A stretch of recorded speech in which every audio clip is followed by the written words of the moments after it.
Hey guys, this video is just real simple. Probably a lot of you have seen videos on all this stuff many times, but I wanted to make this because I have a lot of customers who are brand new to this. I have a lot of customers who are brand new to Stampin' Up! So I just wanted to show how I do certain things when they first come to me. So what we're going to start with is ink pads. These are the new end colors.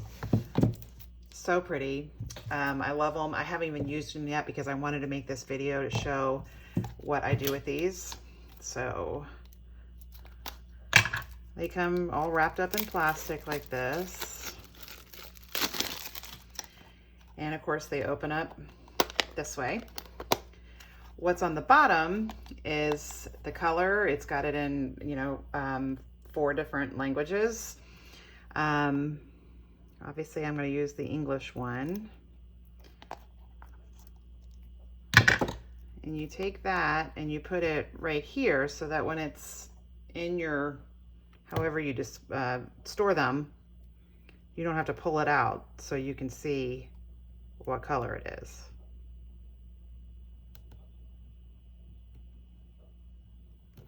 Okay. So I get that one on there. And then I found this out just, I don't know, a couple months ago from another demonstrator that there's one on the bottom. Let's see if I can get it. There we go. That is just the color, not a name on it. And I never knew this, but I like this idea.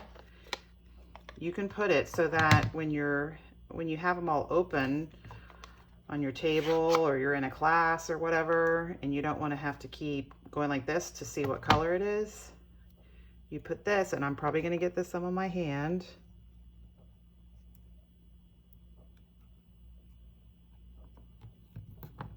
Okay, so you put it in there because obviously you can tell that this one's pink, but sometimes some of the colors, you don't really see what color they are when you're looking at the pad. Sometimes it just doesn't look like any color. Let's look at Soft Succulent, see what it does.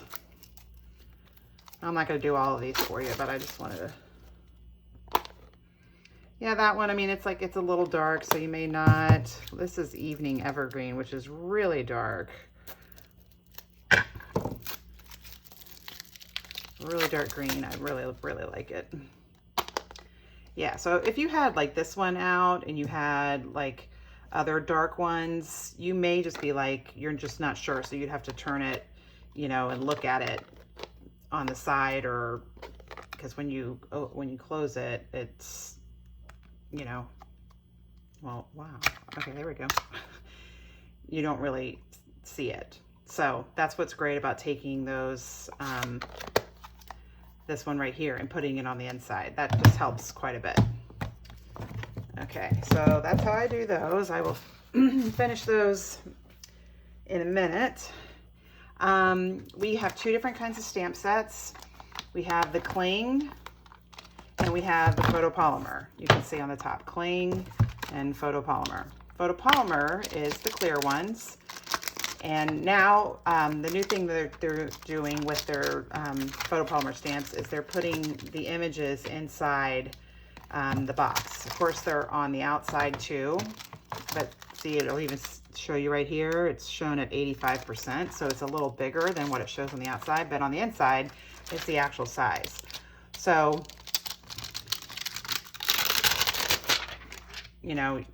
I like to keep them on this and put this back on there, but I guess you could just do like this and do that with all of them. That actually, I don't know, maybe I'll try that. But, okay, so that's the photopolymer. And then the cling is the rubber stamps. They come like this, and then they come with the stickers that you put on the back of them. I'll do one of the stickers for you. What I first do is I take all of them out, and I'll show you why. This one has a lot. I got the Dragonfly stamp set, and this is the one Garden Wishes. It goes with it. And for some reason, I didn't order that for a while, and I just kept seeing cards that I loved. So had to bite that bullet and get it. Okay. So what I do with this, a lot of people may throw this away, but what I do, you take the backing off and I put it inside the case. And then, let's see, which one do I want to do? I'll do one, well, no, because I'm going to have to really line that up. Here, I'll do this one. This is your aces, your acts of kindness are like a breath of fresh air.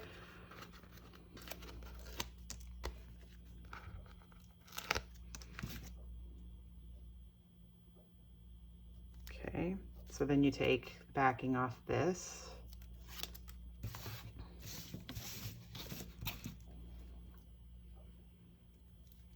And you just sort of line it up. Okay, and then when you peel it away, the sticker's on there. So when you put it in here, gives it a place to go, all of them. And I just kind of like that they're organized like that and you know where everything goes. And then when you look at the back, you can see them. Oh, I missed a piece. I'll have to, here we go. Okay, so that's how I do the cling stamps. Finish those in a little bit.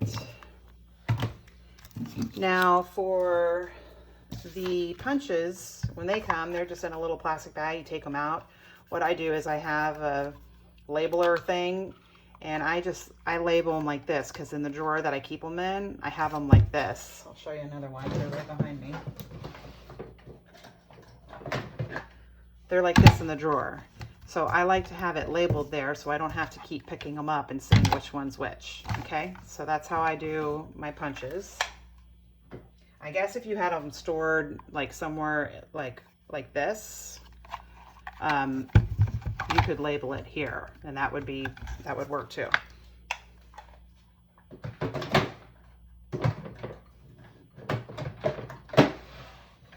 Okay, and then here is the dies.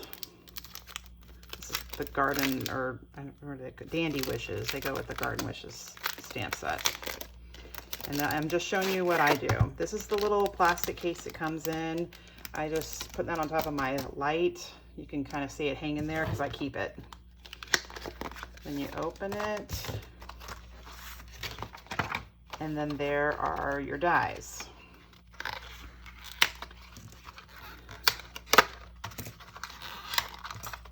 There's tape on there to keep them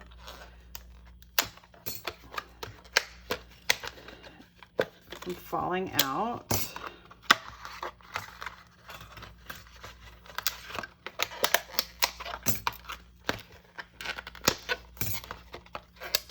Get a lot of dies with this one. And they tell you on the outside, it tells you how many are in there, 14. Oh, okay. Pulling the tape up. Okay.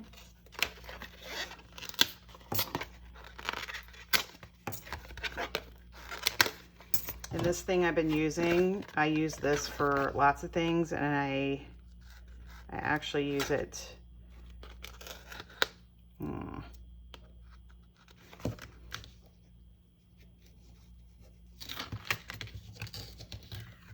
I take the tape off. I'm not going to bore you with that, but I take the tape off. I put this back in there.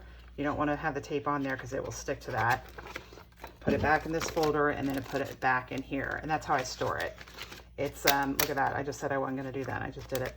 I do it like that also, that if they retire and I'm getting rid of them or whatever, I like to have them all back in the original packaging. And I like putting this little bag over it just to make sure nothing falls out. I've showed this to you in pictures and in other videos and stuff. This is how I store my my dies. I just have, this is an old 8x8 album that Stampin' Up! Had. And I store them all in here like this. Some people like to keep the dies that match stamps, they like to keep them together somehow. So like I said, there's a million different ways to do it. This is how I do it. What I use, this is magnetic, what do you call it? It's called a magnetic vent cover, but I put them on there and then I slide them in. I've got some empty ones here, and I put them on that. I try to organize them because I have so many. I don't want to have, you know, this album that is, you know, 14 feet thick. So I try to put things together so I can save the space. You can see, like, I really, like, this has got in the tropics and the sunflowers. This is the butterfly, the new butterfly. It's big enough that it gets its own page. But you know, I try to put as many as I can so that they, you know, you don't want them too crammed in there together, but you want them to be, you don't want a really thick album. And this is the magnetic vent cover. They are 8 by 15 inches. I cut them in half, so they're 8 by 7.5. And you can get these, you know, Lowe's, Home Depot, probably Amazon, whatever. I get those, like I said, cut them in half, and I use those to store these. And I just like that because nothing falls out. I mean, things can fall out, but I keep this on my table, so I've never seen anything fall all the way out because, you know, it's a magnet, so it's, you know, it holds them on there. Okay, so that's all the, you know, if you're an early stamper or early Stampin' Up! Stamper, just wanted to show you how I do a couple of those things. I just thought that was so cool, putting the color down there. I never thought of that. I've been doing this since 2008 and I never ever even thought of that. So anyway, just a couple of hints there. Hope y'all are having a good day.